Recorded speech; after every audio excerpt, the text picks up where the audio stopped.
नमस्कार, आप देख रहे हैं इंडिया बोल रहा है। मैं हूं आपके साथ विवेक शांडिल्य। लाल सागर में सऊदी के 2 जहाजों को हूती ने लाल कर दिया। बीच समंदर में तेल टैंकर्स पर मिसाइल और घातक ड्रोन से हमला कर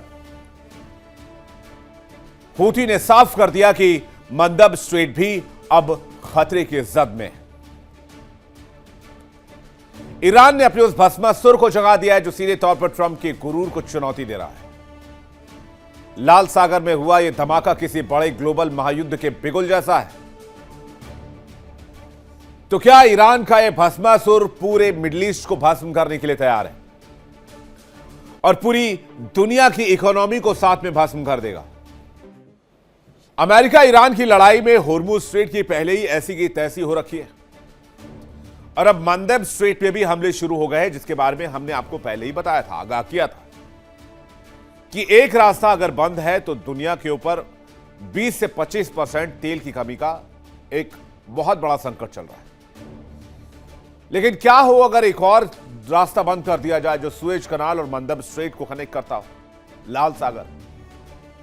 खबर है कि ईरान और अमेरिका के बीच तनाव चरम पर है और दूसरी ओर हूती विद्रोहियों ने सऊदी अरब के 2 ऑयल टैंकर्स को आग के हवाले कर दिया। तस्वीर आपके सामने, जरा फुल स्क्रीन तस्वीर आप देखिए।